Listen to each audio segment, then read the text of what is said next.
and good afternoon. Welcome to another episode of Before Coffee. It is the Friday news dump where we're going to dump all the news you need to know before the weekend so that you don't have to worry about the news. Don't even look at it. Don't scroll through any news. Just ignore it for the weekend because we've got you covered with everything you need to know that's going on, at least in the US and Europe. If you live somewhere else, maybe we don't cover any of your news. This is Before Coffee, the father and daughter comprehensive news of Planet Earth podcast, where we look up our stories 10 to 15 minutes before we've started, and we haven't had any caffeine. So I'm sick.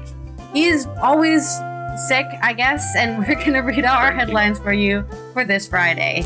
Today on Before Coffee, German opposition leader Merz migration plan passes parliament, and Orban on Russia. U.S. sanctions good. EU sanctions bad.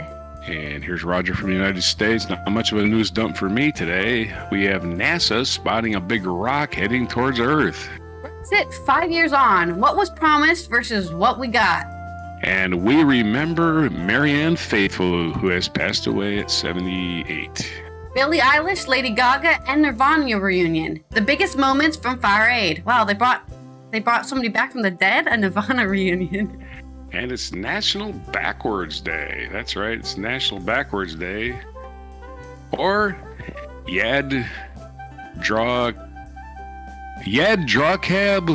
Lenoitan on January 31st, 2025 on Before Coffee.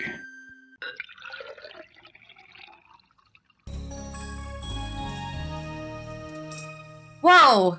Sorry, I just saw a huge spider on my ceiling. But I didn't expect to see it there. Okay. Well, anyways, now that we have an arachnophobic shock into our system, let's go into our news stories here on Backwards Day, which, you know, the world is going backwards in some cases. Unfortunately, for people who like forward progress, we're going to backward conservatism, I guess. And that may be happening with Germany's migration plans. This is a story on Euronews by Tasman Paternoster. The CDU party chief, or the Christian Democratic Union, who leads in the polls to become the next chancellor, said he would collect votes from all parties to push his 5-point migration plan through parliament despite Chancellor Olaf Scholz's strong opposition. The German Bundestag passed Friedrich Merz's so-called 5-point migration plan, which promised a dramatic tightening of the country's migration and asylum law through parliament. MPs narrowly voted in favor of turning away asylum seekers and other migrants back at Germany's borders, despite criticisms that could break both German and EU asylum law. The measure is non-binding, but Merz could now push for a decision on the law's passage through parliament as soon as this week. Ahead of the vote, Merz, the Christian Democratic Union leader and candidate for chancellor in the upcoming election, was accused of backtracking on his position of not working with the Alternative for Germany party. Great, he's working for the alt-right. Like I said, everything's just going backwards today. And breaching the so-called firewall against the far-right party to pass the measure. AfD chief whip Bernd Baumann called it the success a historic moment, adding that a counter-motive movement against left-green mainstream in all Western countries had now arrived in Germany. Yeah, it's definitely going to be a historic moment in the future, I think, when they say, in that moment then, when Merz sided with the AfD, is when the Fourth Reich began. And that's what they're going to say. They're going to say this moment right now.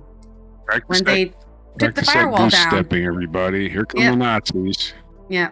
Chancellor Olaf Scholz called Merz's decision to accept votes from the AfD. Remember when Germany was about tearing down walls? It was such a long time ago.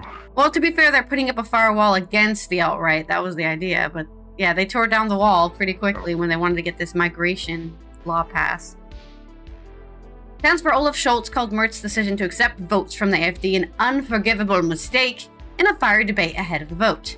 Scholz pointed out that Merz's proposals contradicted the European-wide asylum law, such as the Geneva Convention as well as German law. He said Merz's proposal would violate EU law, something that no German chancellor would ever have done.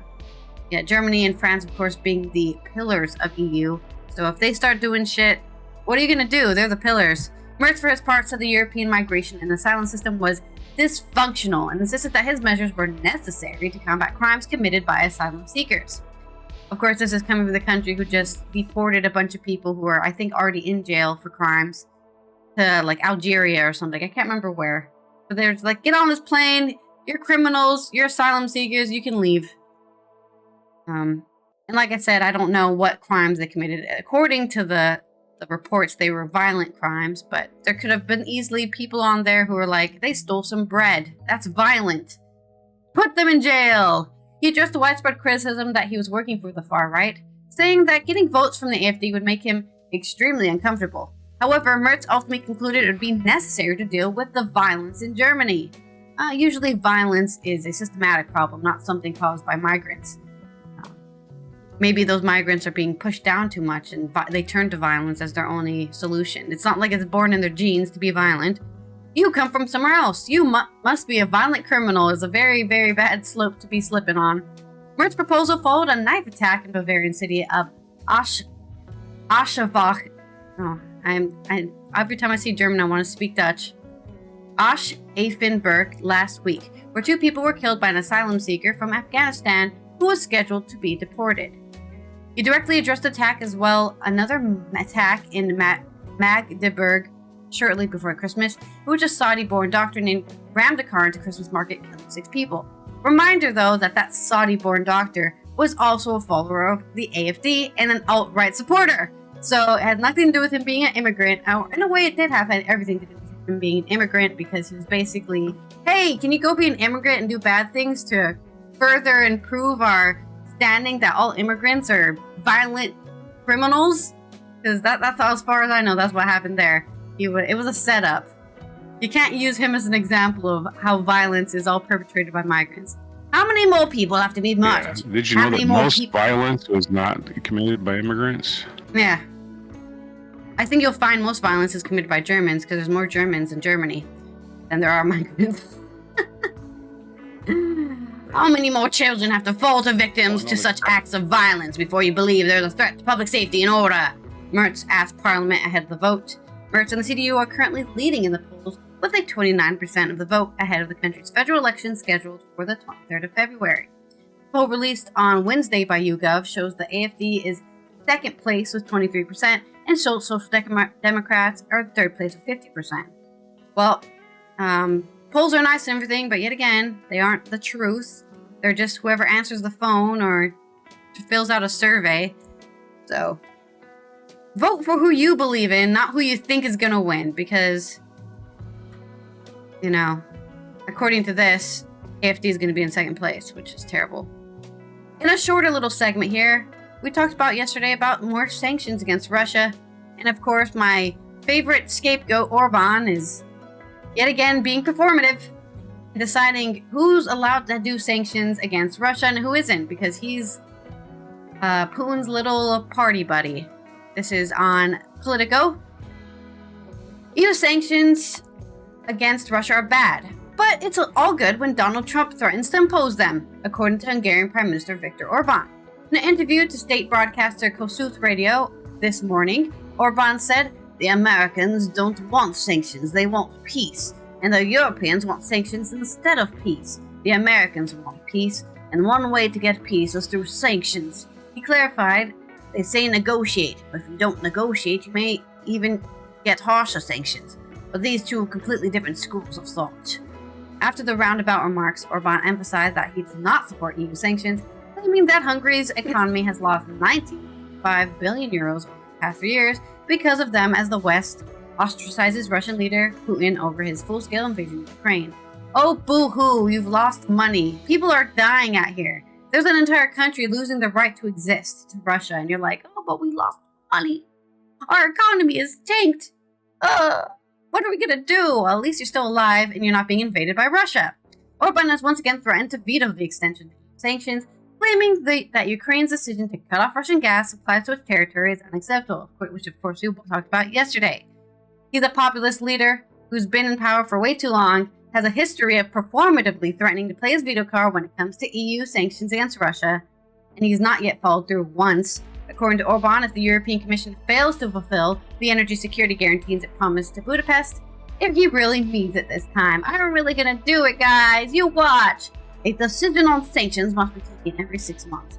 And if the Commission does not fulfill its guarantees, then we will not only start talking about lifting the sanctions, we will lift them, Orban threatened. One country can do that. If we really have to, Hungary can say, well, everyone should go home now. Lights off. Sanctions over. Everybody go home. But this is a very harsh thing and should only use as a last resort. Well, hopefully, I don't know. Unfortunately, I don't know what I can hope to happen. I don't know. Orban got voted back into power again because he's just a mini dictator at this point. I don't trust anybody who's been in power for 30 years. Even if it was not consecutively, right? Where he was in power in the 90s, then he got out of power, and then he went back in. I still don't trust it. I don't trust it at all. They're all... Anybody that holds on to power too long, like Netanyahu, Putin, they're all evil. Lukashenko, yeah. Yeah, Lukashenko. I don't trust them at all. But that's my stories. On to yours. Your update on the tragic plane crash. Nope, I have no updates on that. Everybody died. Oh, okay. So NASA, we're gonna forget about the political intrigue, and we're gonna think about the big eraser in the sky that might be coming our way. And NASA spotted a big asteroid that may hit Earth. What you should know, according to Mark Kaufman of Mashable.com. Let's get into the article. It's actually good news that NASA spotted a sizable asteroid with a small chance of hitting Earth in 2032. Good news? What? It means our asteroid sleuthing telescopes are working. These things come through on a regular basis, said Jason Steffen, an astronomer at University of Nevada, Las Vegas, told Mashable. The fact that we're seeing something around a decade into the future shows that improved technology that's been deployed to watch these asteroids. Yay!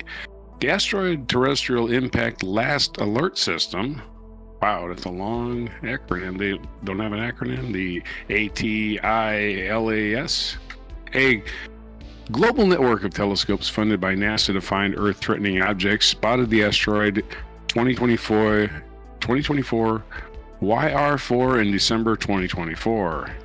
Early observations of the asteroid behavior and trajectory show it has a 1.4 chance of an Earth impact in the year 2032. As of yesterday. The numbers you might not hear is the asteroid also has a 98.6% chance of missing our planet. But it's still notable. Currently, no other large asteroids have an impact probability above 1%, NASA explained. The reason why asteroid 2024 YR4 is, first of all, it's hard to say. Anyway, just give it a name. Has captured astronomers' attention because it's estimated to be 100 to 300 feet wide. That's certainly not a planet killer asteroid like the half-mile wide and larger space rocks that can cause global devastation.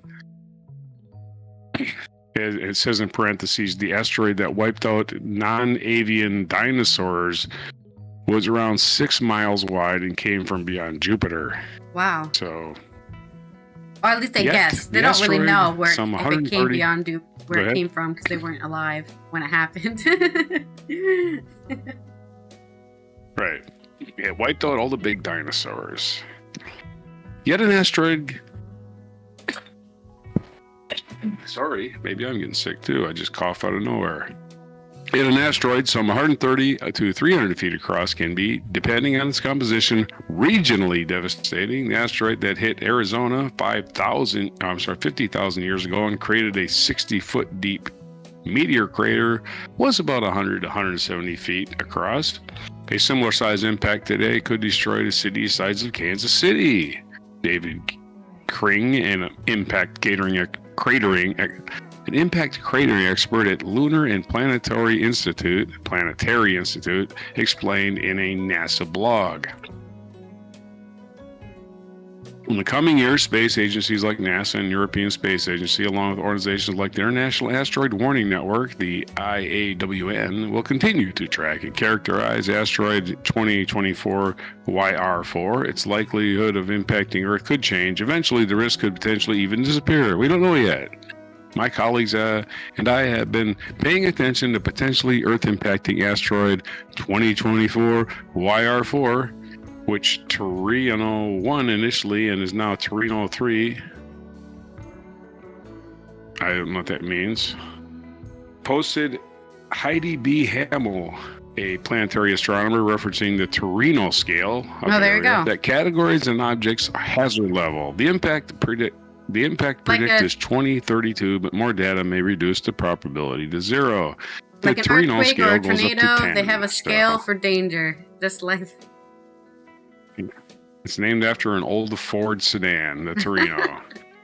The impact prediction will change because customers don't have an accurate enough grasp of the asteroid's characteristics nor location. If you want to make predictions about where it'll be in the future, you'll have to know its location conditions very well, explains Stefan. A few meters off is a lot.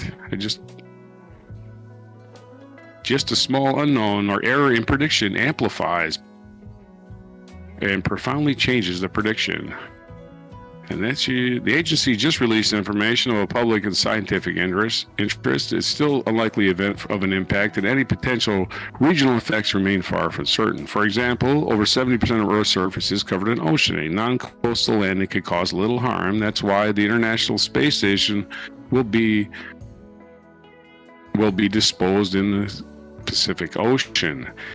Asteroid scientists will need to better characterize 2024 YR4 to provide any useful warning should one ever be needed. You need to know what's coming, when it's coming, and how it's going to hit. Eric Christensen, the director of the Near-Earth Object Catalina Sky Survey in Arizona, previously told Mashable, if the asteroid is rocky or rubble-like, it could largely break up in Earth's atmosphere, but still create powerful atmospheric explosion. If it's a malleable asteroid, it could pummel the surface and create a giant crater. You need to know it's coming, when it's coming, how hard it's going to hit. In 2032, if an impact affecting the globe becomes certain or too risky, NASA would provide warning notifications to the White House, Congress, and government agencies. It will detonate in Earth's atmosphere or make it closer to the ground.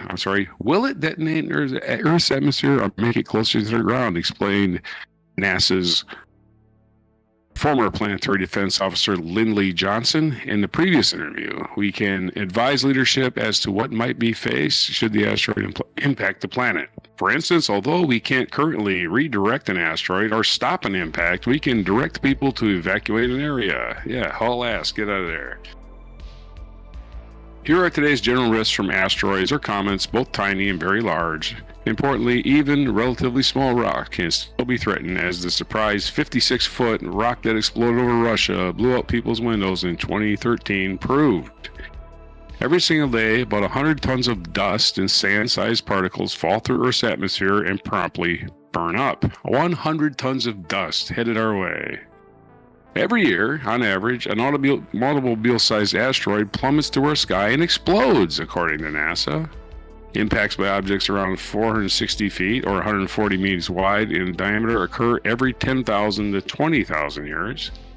A dinosaur-killing impact from a rock perhaps a half a mile across or larger happens on a 100 million year timescale, or just whenever it wants to. I don't think it's on a schedule. It's time to hit Earth. I don't know. There's your story. Wait. There's your story. There's some more information about the author. Another rock we found heading towards Earth. There's probably several more. We just haven't found them. But soon we will, because there's a telescope going up in a couple of months that's going to be way up in the sky. Going to see a lot more, and we're going to start tracking more of these rocks headed towards Earth and maybe giving them better names. There's your story. Back to you. Man, don't you think it's a little convenient that as soon as we have telescopes that can see meteors, they're all over the place? There's asteroids everywhere trying to hit Earth? Suspicious. Yeah, we just never Maybe saw we them are before. living in a simulation We after just all. never saw them before. There were near misses. There was near misses we weren't seeing until, right? Yeah, no, I'm just making a joke that we're in a simulation, right? Like in a video game, when you unlock a technology, we're in a suddenly the simulation, thing starts happening because you unlock the technology to see it, That would right? So it's actually like be- we unlocked the technology to see the asteroid, so now they're all there all of a sudden. Mhm. Our asteroid, a chance for the Earth to get hit by an asteroid is Yep. increased exponentially because we unlocked the ability I'll to see believe them. What we need is fire-breathing dragons. That's what we really need. Something Oh, to right. really wake our asses Every- up. Blow them out of the sky.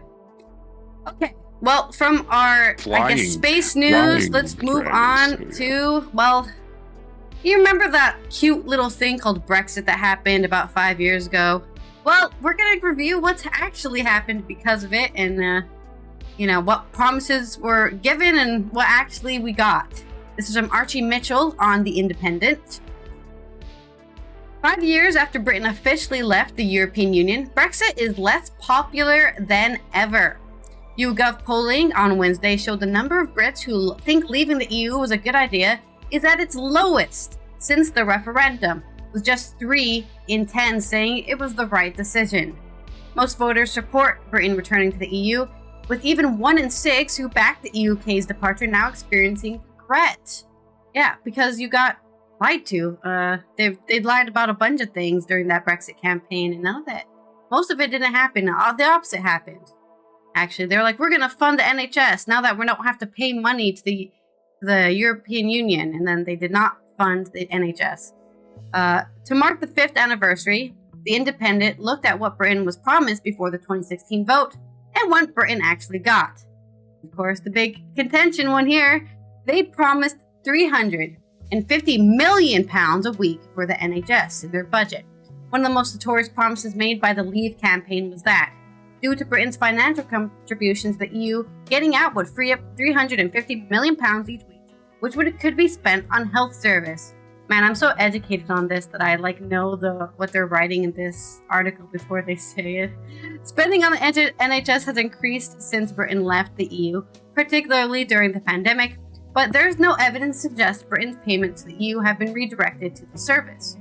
And far from helping, Brexit has led to a severe slowdown of nurses arriving in the UK from EU states, contributing to staff shortages, while post-Brexit red tape has led to NHS facing drug shortages. So they didn't realize that a lot of the people that they had employed in their hospitals were not from the UK, and a lot of those people were like, I'm not staying here. They don't even want me here. I'm gonna go somewhere else. Sure, I don't get paid as well in the country I came from. Because a lot of people did go, I think, to the UK, maybe just because of better pay. And then they left because they're like, not worth it anymore. I have to pay a bunch of weird taxes now because I am a EU citizen living in the UK and I have to get a visa and all this stuff. Too much trouble. I'm going to just go back to the EU. Another key selling point for Brexiteers was immigration and the vow that outside the EU, the UK would take back control of its borders. Much of the referendum campaign was focused on immigration and warnings it would continue spiraling if Britain voted to remain.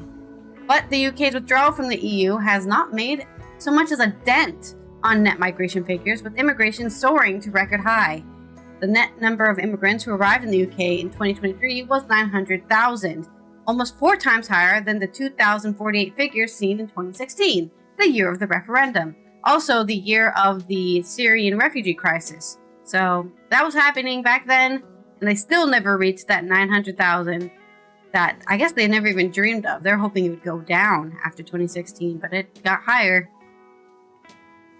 Leave also promised the UK would prosper as an independent nation, but official government figures show that Brexit is expected to knock 4% from the size of Britain's economy in the long run, adding to the squeeze on taxes and public services.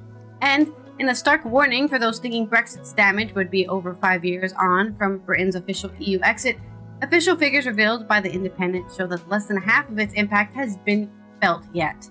So even though okay, there'll be a little bit of a transfer of power thing that will happen. For 5 years, you guys will have to suffer. But don't worry, guys. After 5 years, we'll have it down. And according to a figures, they've shown, nope, we actually haven't even felt all the impacts. There's still some coming, guys, so if you're living in the UK, get ready from the next half of the post-Brexit impact. The Office for Budget Responsibility's most recent estimate show that just 40% of the impact of Brexit has fed through the economy, meaning 60% is yet to materialize. 60? Oh god, did I say half? More than half has still not happened. The economic damage has been caused by a drop in trade between the UK and the EU, largely due to a post-Brexit red tape holding back businesses. Of course, for I think 2 years ago, or maybe even a year, no, I think it was 2 years ago, it was when we were traveling around Europe. We had that whole story about how they had these trade depots on the borders for, looking at goods and measuring them, just that kind of stuff. And they hadn't even been opened. They were planning to have been, I don't know if they ever opened. I never looked it up, but it was measures like that, right? We need to make sure that everyone who's coming from the EU is following our trade laws. So we need to build all these very expensive depots that we're not going to open to check. And so everyone's going to get stuck in a queue forever, trying to just sell their goods in the UK. The official Vote Leave campaign repeatedly attacked the EU for increasing the cost of living for Brits and vowed it would fall if the UK pulled out. A key claim was that Britain would scrap the VAT on household energy bills outside of Europe, saving £64 for each household per year. VAT on household energy bills has not been scrapped. And since Brexit, mainly due to Russia's invasion of Ukraine, energy bills and the cost of living have soared. And well, you couldn't have planned for that, I guess, and the pandemic.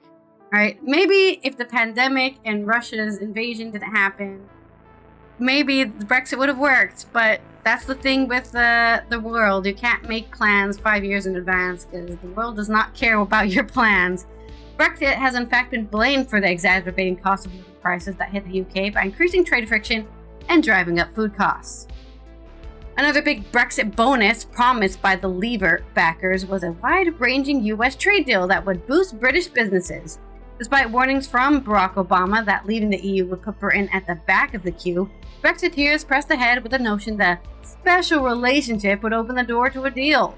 5 years after gaining the power to strike individual trade deals, a US deal has continued to evade both Tory and Labour governments, though to be fair, the Labour government hasn't been in power that long to really do anything like that quickly. There was a little prospect of Sir Keir Starmer signing up to an agreement including agriculture that would see already furious farmers undercut by American meat producers. I want to sell my British meat on the market. Too bad, American meat is cheaper. Thank you, we're going to take that instead. Good luck, farmers. So even if the deal does materialize, it's likely to be far smaller in the scope than what they touted before the Leave vote. A far cry from the vision of Britain striking enough trade deals to offset its lost trade with the EU. Brexit is expected to have a long-term 15% hit on overall UK trade. Damn, that's a big number. Dumb. Yeah. I mean, that's all the Remainers are telling you. We don't do this, guys. This is stupid. Another Brexit myth pushed by the Leave campaign was that Turkey was set to join the EU within a decade, opening freedom of movement to millions more people. The day before the referendum, former Tory leader Sir Ian Duncan Smith said a Leave vote was safer for those that claiming Turkey's ascension to the EU was a long way off were lying to the British people. But almost a decade after the referendum, Turkey's journey from candidate to full membership status still looks like it's stalled. Well, it doesn't help that Turkey's leader just keeps on dipping back into non-democratic things, and the EU is not going to let anybody who has a slipping democracy in, because look what happened to Hungary. You don't want another Hungary in the EU. Boris Johnson once famously told Northern Irish businessmen that if they were to ask for custom declarations between Great Britain and Northern Ireland, they could tell them to bring up the Prime Minister and I will direct them to throw that form in the bin. Instead, certain goods being transported into Northern Ireland under the Windsor framework require custom declarations. So even trading within Ireland itself has been disrupted by Brexit.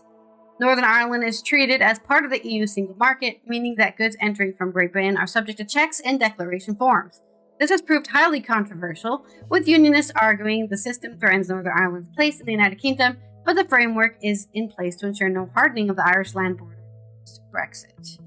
So there you go. There's your 5 years on the complete total, I don't know, train wreck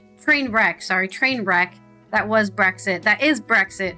And that's why a lot of people, especially now that there's a Labour government in power, are pushing for a rejoining of the EU, or in Scotland's case, a independence referendum and then joining of the EU, because everyone got the short end of the stick. I guess maybe rich people won. As you can always assume rich people won, because that's usually why shitty stuff for the rest of us is passed. Because some rich guy out there was like, this will be great for me. I'm gonna pay all the politicians and bribe them to make sure that they pass it so I can get all the rewards. So that's my review on Brexit, and well, not mine, the independence review on Brexit after 5 years. Brexit. Terrible idea. England doesn't make anything. That's their problem.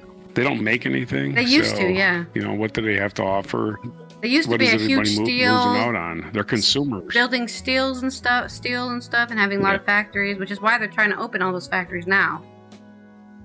Right. Like battery factories and stuff, because they aren't. You're right. They don't produce anything. Big consumer economy. Yep. Big service industry economy. Okay, now we're going to go into memorial mode, as we seem to do every Friday. Mary Ann Faithfull has passed away. This is from People.com. Rachel DeSantis. Mary Ann Faithfull, the British singer and actress who is widely known as the Crown Princess of swinging 60s London, has died. It is with deep sadness that we announce the death of the singer, songwriter, and actress Mary Ann Faithfull. A statement released by her spokesperson of state obtained by People on Thursday, January 30th said, Mary Ann passed away peacefully in London today in the company of her loving family. She will be dearly missed. The cause of death was not immediately available. Faithfull, whose music career was often discussed in the same breath as her romantic liaisons with stars like Mick Jagger and her struggles with substance abuse, had contracted COVID-19 in April 2020 and dealt with long-term side effects such as memory and lung problems as well as fatigue. So she had long COVID. Took its toll. As Tears Go By singer was born in Hampstead, London in December 1946 to Eva von Sacher-Masoch, who is the Baroness Eriso. She's the daughter of a baroness. And Major Glenn Faithfull, a British intelligence officer who separated when she was 6. So her mother was a baroness. Faithfull was famously discovered at a London party in 1964 by Rolling Stone manager Andrew Lou Oldham, who launched her career with the Mick Jagger and Keith Richards penned song As Tears Go By. Mary Ann Faithfull, that's a picture caption. The song was a hit. Faithfull was never among its biggest fans. I was never crazy about As Tears Go By, she wrote in her 1994 autobiography, Faithfull. It was a remarkable portrait of me as such an extremely ingenious creation, a commercial fantasy that pushes all the right buttons. As the 60s continued, so did Faithfull's career, which expanded to the silver screen thanks to acting roles in films like 1967's Girl on a Motorcycle and stage productions like Three Sisters and Hamlet. Though she'd married her first husband, John Dunbar, as an 18-year-old in 1965 and welcomed son Nicholas that same year, she left him shortly after to pursue a relationship with Jagger, which catapulted the pair to it couple status. Faithfull's is long believed to have been the inspiration behind Stone's classics like You Can't Always Get What You Want and Wild Horses. You know, being a woman in rock and roll didn't show me kindness, Faithfull told British Vogue in April 21. Though that's not to say that Mick wasn't unkind. He wasn't. Mick and Keith and Charlie Watts were really kind, but a lot of people weren't. By the time she and Jagger split in 1970, he wasn't the great love of my life. We were just two kids living on too many different levels, she told People in 1980. By the time her and Jagger split in 1970, her career was splintering as well, thanks to excessive drug use, sporadic homelessness, and a battle with anorexia nervosa. Stories such as the 6 days she spent in a coma in 1969 after overdosing on sleeping pills soon came to overshadow her career. I was dependent on every possible neurotic drug, heroin, coke, pills, alcohol, sex, and money, she wrote in Faithful, calling herself a garden variety drug addict. The first year I was in treatment, I was dying to uncover a serious psychosis that I could pin it all on, but nothing like that ever showed up. My headlong descent had much more to do with this willful and heedless pursuit of hedonism. Though she attempted several comebacks in the 70s, her most successful was a critically acclaimed 1979 album, Broken English, and a showcase for the ways in which her excessive drug use and laryngitis had transformed her lilting melodic voice into something more gritty and raspy. By the 80s, she developed a bluesier, more jazzy sound, which she put on display in 1987's Strange Weather. The album featured the first of her two As Tears Go By re-recordings. She gave the track a third go in 2018 on her album Negative Capability. During this time, she also married twice. First to the Vibrators rocker Ben Brierly in 1979, and then to Giorgio della Tarza, for whom she split in 1990 after 3 years of marriage. She later dated her married manager, French record producer Francois Rivard, for 15 years before they parted ways in 2009, according to The Guardian. I get married, and when I don't know what else to do, it's one of my panic things, she wrote in Faithful, later telling British Vogue that the thing that always ruined my relationship was drugs.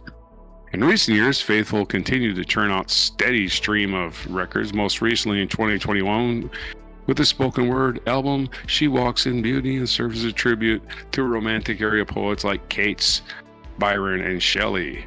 Despite her work, she also appeared in the stage production of The Seven Deadly Sins of 2012. Faithful faced many health scare, including breast cancer and hepatitis C. Being very young and silly, I was drawn to everything that was decadent as possible. I am 74 and I'm paying for all that, she told Vogue in 21. I wish I had never had a cigarette, particularly, or any alcohol or drug in my life. I didn't know when I was in my 20s what it would do to me. I always thought I would die young, but I never expected to get to this age. Of course, Mary Ann Faithfull, part of a comeback, she did a video with Metallica. I'm surprised they didn't mention that. Do you remember that song? I was going to play that. So there's your story on Mary Ann Faithfull passing away at the ripe old age. 78. Are you there? With a ripe old life. You sent me a video. All right, and she also she had what do you want to call it? Collaborations with David Bowie and other people. Yeah. Leonard Cohen. She was always. I'm trying to think of the name of the Metallica song that she appears on. The Memory Remains. So if you want to see Mary Ann Faithfull sing with Metallica, watch that video. The Memory Remains. Back to you. That's very cool and very sad as well. Do I have sad news? No, I don't have any sad news. Instead, we're going to some Fire Aid news. Now, Fire Aid, of course, is it's in the name, really. It's a concert to give aid to people from the fires in Los Angeles. And they had some big moments that we're going to go over. What happened at Fire Aid, which I don't know when it actually was. It must have happened like yesterday. It's not giving me a date on when it happened. So it must have happened. It was an online stream, so it could have happened yesterday. This is from Theo Ferrant in AP on Euronews Culture. Pop stars, rock legends, first responders, and survivors of the devastating Los Angeles area wildfires came together for Fire Aid, a benefit concert to help the area recover. It was a night of electrifying performances and emotional moments as the world of music came together to honor those affected by the devastating California wildfires. I think what they should be called is the winter wildfires, because you think they happened in the summer, but this one happened straight in the middle of the winter. More than 20 artists took to the stage for the epic 5-hour show, held simultaneously at two large venues in the city, the Kia Forum and the Intuit Dome. The online stream switched between the two arenas throughout the night. Green Day kicked off the monumental show at the Kia Forum with a rendition of Last Night on Earth, and were soon joined by Billie Eilish for the first surprise of the night. After their set, Green Day frontman Billie Joe Armstrong hugged actor Billy Crystal, who was there to welcome the crowd at the Kia Forum. "Our goal is simple tonight, to spend more money than the Dodgers spend on free agents," he joked. He told the audience U2 offered the first big donation tonight, $1 million. Crystal said he was wearing the clothes he had on when he had evacuated. He lost his home in the Pacific Palisades neighborhood that he lived in for 46 years. "Janice and I lived in our home since 1979. We raised our children and grandchildren here. Every inch of our house was filled with love. Beautiful memories that can't be taken away. We are heartbroken, of course, but with the love of our children and friends, we will get through this," the Crystals wrote in a statement earlier this month. California served as a central theme throughout the night. Of course, Californian band Red Hot Chili Peppers rocked its hits like Danny California and Californication, while Dr. Dre delivered an unforgettable performance of Still D.R.E. alongside Anderson .Paak and Sheila E. before transitioning into California Love by Tupac originally. Laurel Canyon folk legend Joni Mitchell graced the stage with a poignant rendition of Both Sides Now, all while sitting on a golden throne. Katy Perry performed a euphoric set beginning with Rise alongside the Pasadena Chorale, followed by Roar and California Girls. Eilish and her brother Phineas, who called Los Angeles home for their entire lives, performed beautiful acoustic versions of her recent hits Wildflower, The Greatest, and Birds of a Feather. Behind the early performances, moving images of firefighters and the devastation caused by the fires were displayed on the big screen. And throughout the event, viewers and attendees were encouraged to donate to the cause via fireaidla.org. So, if you're watching this now and you'd like to help anybody in LA, there you go, fireaidla.org. That's aid without an E, so FIREAIDLA.org. In perhaps the biggest surprise of the night, the remaining members of the 90s rock band Nirvana, Dave Grohl, Pat Smear, and Chris Novoselic, reunited with the lineup of guest female vocalists stepping in for late Kurt Cobain. And the Heroes hoping to bring Kurt Cobain back to life just for this concert. They got a shaman, they did like a zombie ritual, and he was like, "Oh, why'd you bring me back? Kurt, we gotta save LA." His head. That's my own headcanon. Including St. Vincent and Kim Gordon of Sonic Youth. Together they perform iconic tracks like Breed and Territorial Pissings. Ah yes, my favorite track. Elsewhere, Olivia Rodrigo, Stevie Wonder, Sting, Pink, Fleetwood Mac singer Stevie Nicks. You don't have to say Fleetwood Mac singer. Everyone knows who Stevie Nicks is. And if you don't know who Stevie Nicks is, where were you like 5 years ago when they had that whole Fleetwood Mac resurgence? Everyone was like, "Oh, have you heard of this song called Dreams by Fleetwood Mac?" There's all these people who like only listen to rap music, listening to Dreams and being like, "Oh, I can't believe music was this good." Everyone knows who Stevie Nicks is. Was it one guy on the skateboard or something? Yeah. The guy on the skateboard, the indigenous guy on the skateboard. Earth, Wind, and Fire also delivered a memorable performance.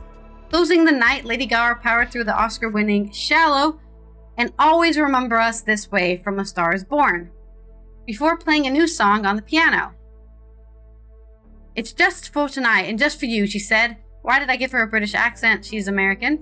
And she said the song that she wrote with fiancé and businessman Michael Polanowski. "All I need is time," she sang in the folky pop chorus, "to heal my broken wings and then I'll soar." At least 29 lives were lost and more than 16,000 homes and businesses were destroyed in the fast-moving, destructive fires that erupted in early January. Proceeds from the concert, along with donations made throughout the event, will support the rebuilding of communities and efforts to prevent future fires in the region. Yeah, how to prevent future fires in LA.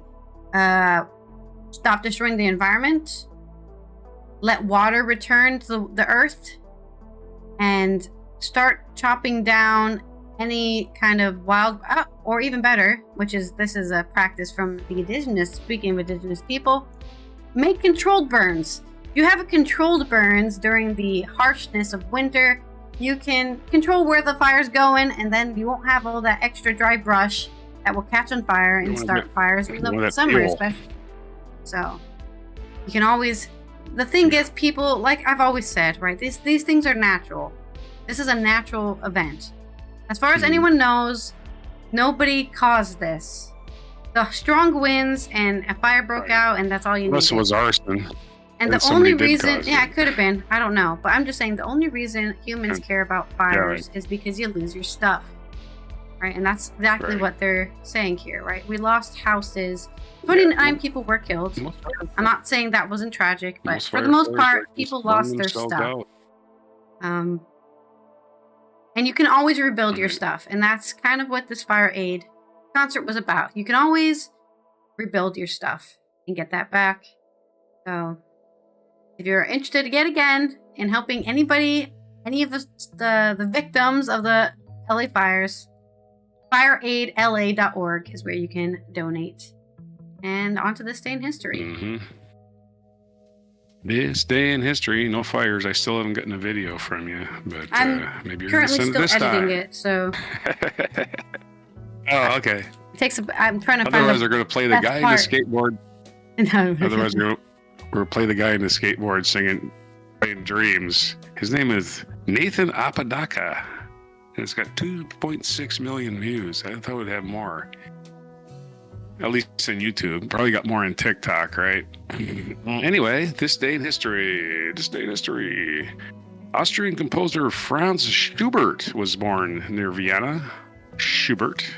Happy birthday. In 1943, German Field Marshal Friedrich Paulus surrendered to the Soviet Red Army at Stalingrad, which is now called Volgograd. And I did not know that. I always wondered what the name of Stalingrad was changed to, because they couldn't leave a city named after Stalin after Stalin was after the Soviet Union collapsed. Actually, Stalingrad stopped being called Stalingrad a long time ago. Anyway, It was it's never now called called Stalingrad. Volgograd. Yeah. Yeah. And his troops surrendering 2 days later. St. Petersburg used to be called Leningrad. It was called Leningrad when I was a kid. Yeah. 1956, Johnny Rotten, lead singer for the Sex Pistols, a rock group that created the British punk movement of the late 1970s, was born in London. Created it? Well, okay. Well, anyway, happy birthday to Johnny Rotten, also He known as Invented John punk. Lydon. As his Thanks, Johnny. Yeah. They created the British punk movement. I mean, I suppose. I mean, they were there at the start of it. 1958, Explorer 1 was the first artificial space satellite orbited by the United States, marked the country's entry to a space race. In 1958, we entered the space race. 1961, the American film drama The Misfits, which was directed by John Huston, had its world premiere. It was perhaps best remembered as the final movie of both Marilyn Monroe and Clark Gable. In 1966, the Soviets launched more space news. 1966, the Soviets launched Luna 9, the first spacecraft to make a soft landing on the moon. And we said, oh my God, the Russians are on the moon. And lost our shit, which we spent all of our time since that's the big story of the Cold War. We're losing our shit over Russia doing stuff, and that's why we went to the moon in the first place, because Russia was going there. It was a big Well, dick measuring discovered there competition, was let's be nothing in there. honest. Yeah. And once we got there, Russia said, nah, we've done it already. We don't need to do it. Let's have vodka. 1977, the Pompidou Center, a French national culture center named for former President Georges Pompidou, opened in Paris. Right on. In 1981, American singer and actor Justin Timberlake was born in Memphis, Tennessee. Dude was born the year I graduated high school. Man, how I feel. Who was, of course, the member of the boy band NSYNC before launching a solo career. He was born in Memphis. Oh, at least he was born with a place with soul, huh?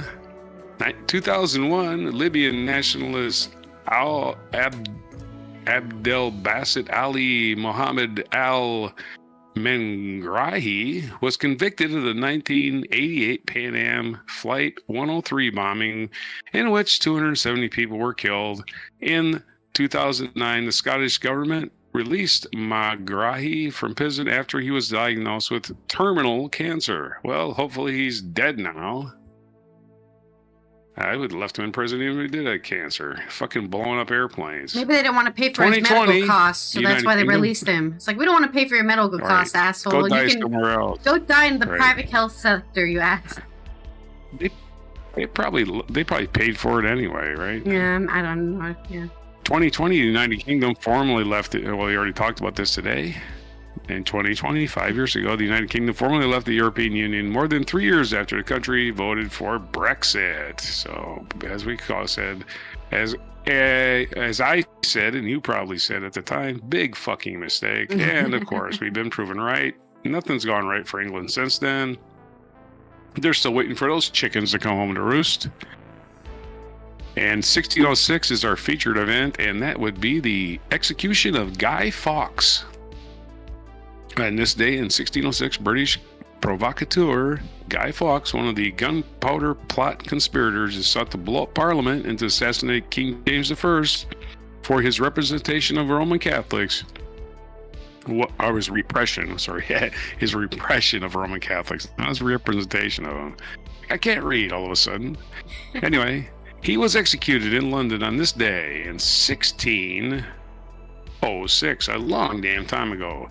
Our featured biography is Jackie Robinson. He broke the color barrier in Major League Baseball. He was born January 31st, 1919 in Cairo, Georgia. And he died October 24th in 1972. He only got to be 53. So, Stamford, Connecticut. Now we have guys playing sports until they're 53. Like LeBron James, I believe, is 53 now. Damn. No, he's up there. Anyway, so happy birthday to Jackie Robinson. Other birthdays today. We did Schubert. We did Jackie Robinson. It's Norman Mailer's birthday.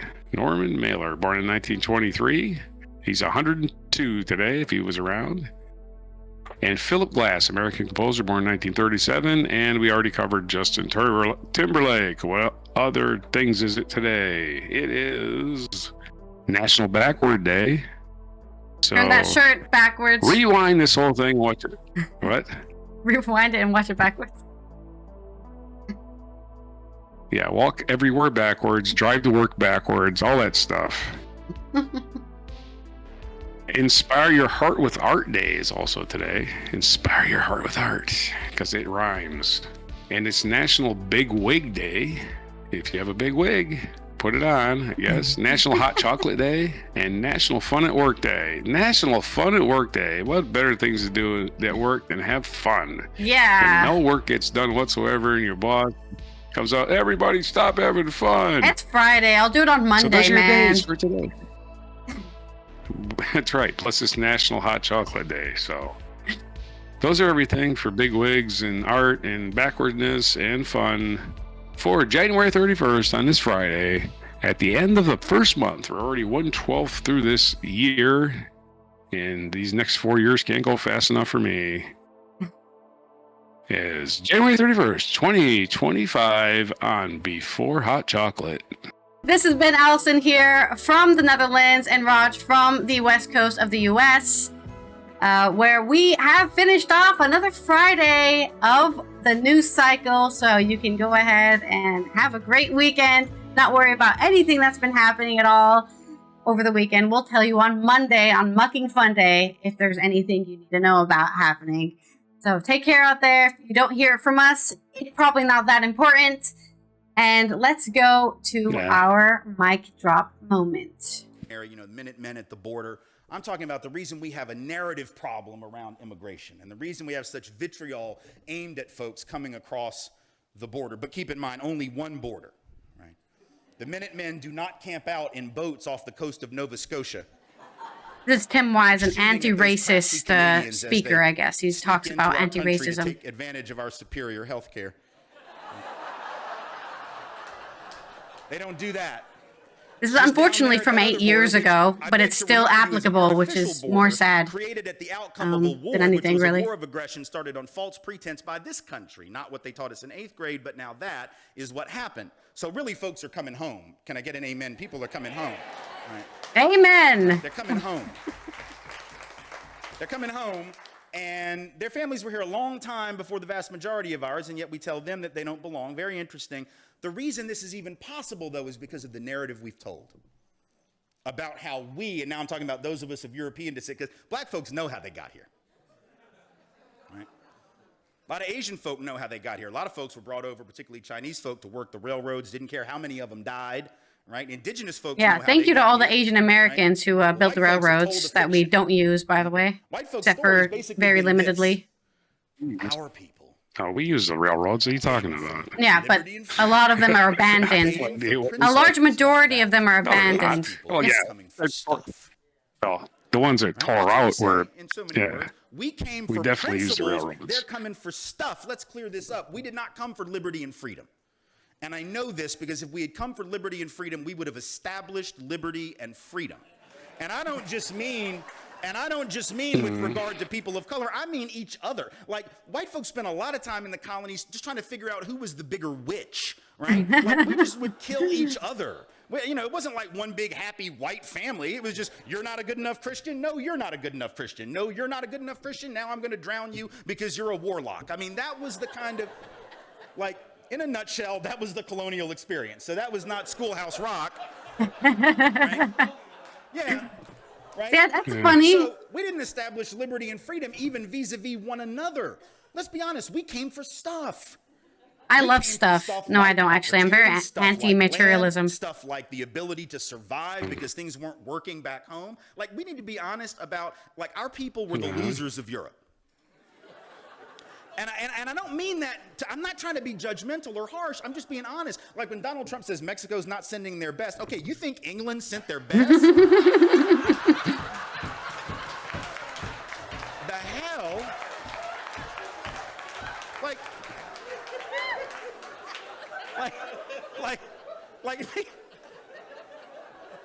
y'all like that? Look, the people say, my family came over on the Mayflower. All right, shh. Don't tell anybody. Why are you sharing that? That's not the brag you think it is. That is not. Yeah.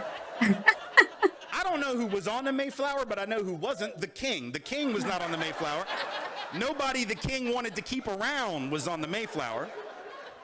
But we have this fictional narrative. It's almost like we believe sometime around 1642 there was a British father somewhere in England that got his family together around the fireplace in the morning and said, The only "All right, British man here's who the believed in thing. freedom and liberty, by the way. I know we're doing pretty well. Like, we got this big castle. We got all this gold. I know it's brilliant, right? It's fantastic. We were at the king's palace last week. Kids, you remember you played with his children out in the garden. Wasn't that great? Yeah. I know, it was amazing, wasn't it? It was great. Listen, that's all fine and good, but Daddy has an idea. My idea is as follows. Keep up, please. Keep up. Gather all your things. Not all of your things. We have a lot of things because we're doing really well. We're rich. We're powerful. Just gather up like a basket full of stuff, and we are going to get on a big boat.